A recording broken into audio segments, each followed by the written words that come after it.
बिस्मिल्लाहिर्रहमानिर्रहीम, अस्सलाम वालेकुम जी। मैं नजमुल हसन बाजवा हूँ।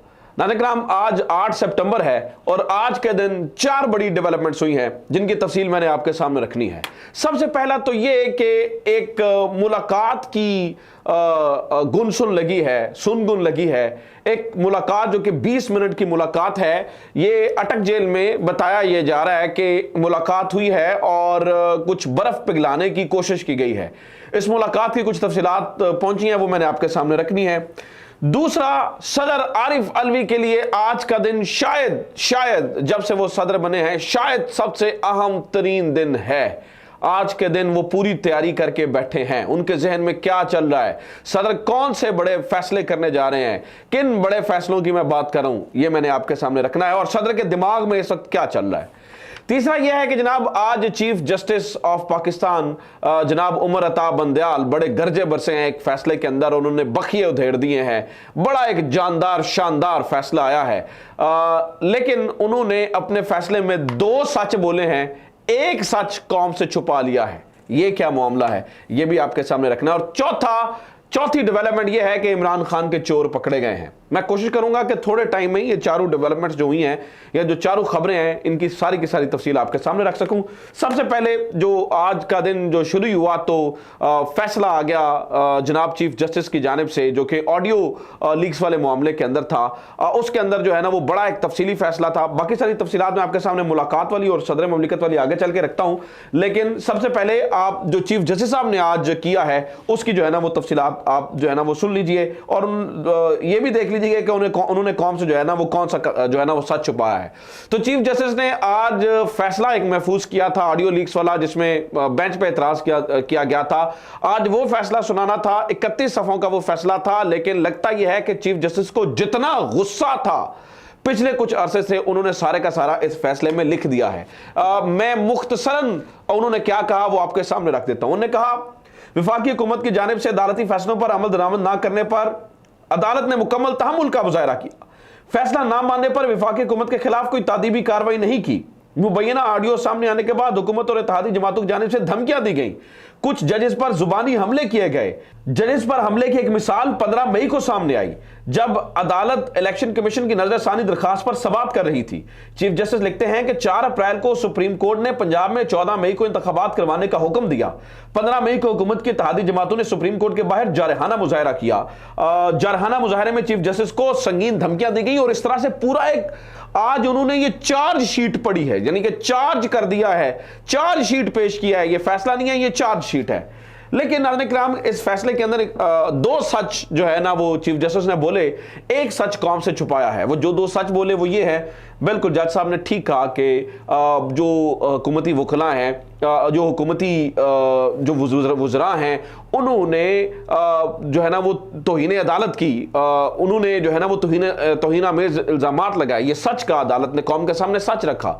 दूसरा सच ये भी कौम के सामने रखा कि जी हाँ, अदालत को प्रेशराइज करने की कोशिश की गई। लेकिन जो तीसरा सच है जो कौम के सामने नहीं रखा, वो सच ये है कि जनाब हम प्रेशराइज हो भी गए। जज साहब ने आज कौम को यह नहीं बताया कि वो भी प्रेशराइज हो गए, क्योंकि अगर जज साहब प्रेशराइज ना होते तो फिर वो ये जो फैसले हैं ये हुकूमत की मौजूदगी में करते। अगर जज साहब प्रेशराइज ना होते तो जो 14 मई को इलेक्शन वाली डेट आपने दी थी वो उसके ऊपर अमल दरामद करवाते। अगर जज साहब प्रेशराइज ना होते तो अमल दरामद नहीं हुआ था तो उसके ऊपर तौहीन अदालत लगाते।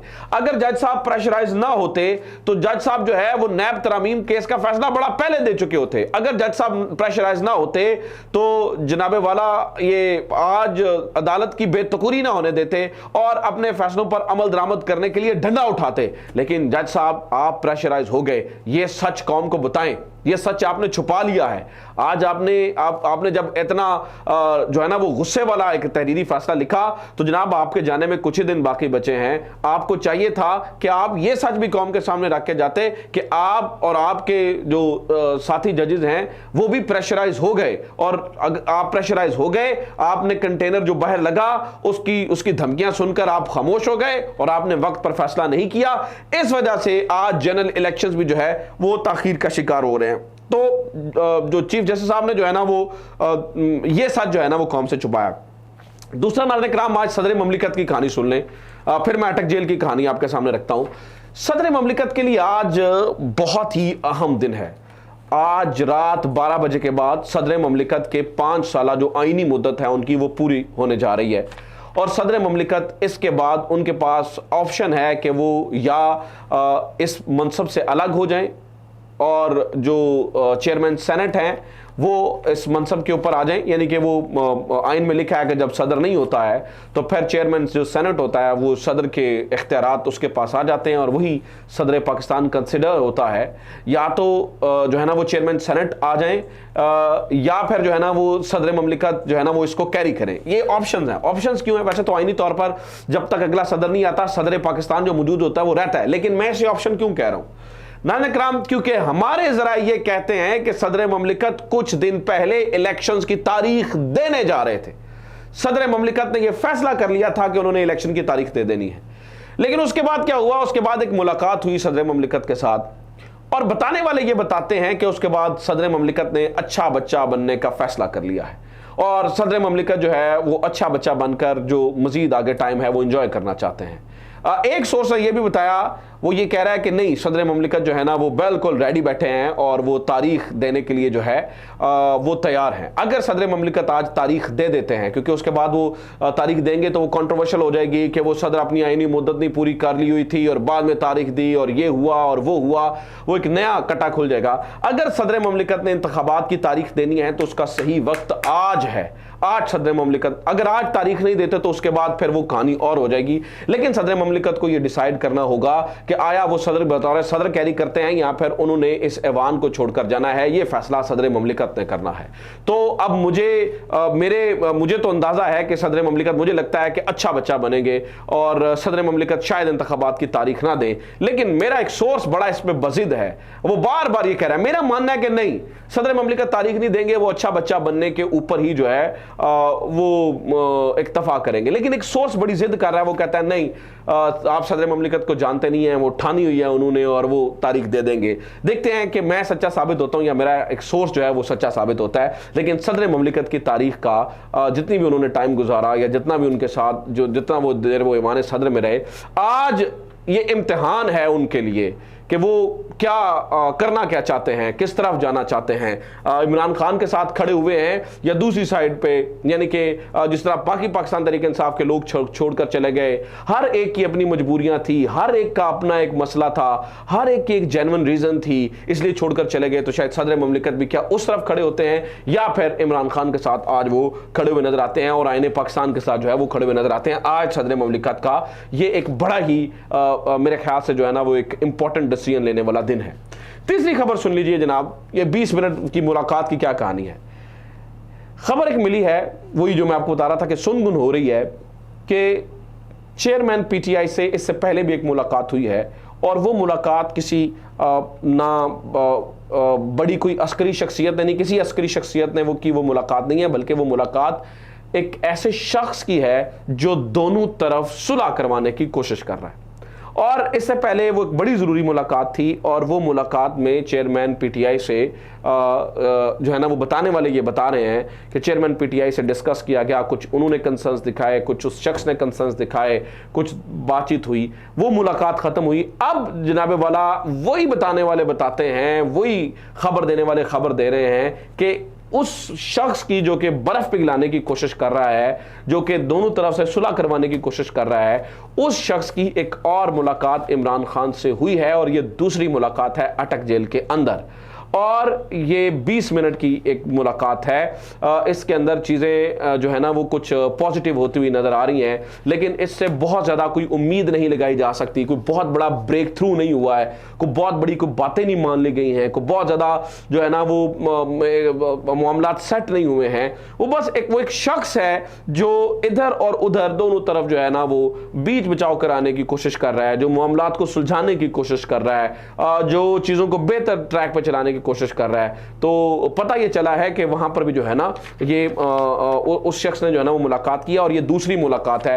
तो हो सकता है कि मुस्तकबिल करीब में इसके कोई अच्छे नताए जो है वो बरामद हो जाए। चौथी खबर मैंने आपको ये देनी थी, मैंने आपको जिस तरह से बताया कि जनाब इमरान खान के चोर पकड़े गए हैं, वो सुने वो कैसे। नाज़रीन किराम, कुछ दिन पहले आपको पता है कि रऊफ क्लासरा के प्रोग्राम के अंदर बैठे हुए FIA के एक साबिका एडिशनल डायरेक्टर ने यह बताया कि वजीर दाखिला ने जहाज में 57 अरब रुपए के डॉलर्स 57 अरब रुपए के डॉलर्स स्मगल किए।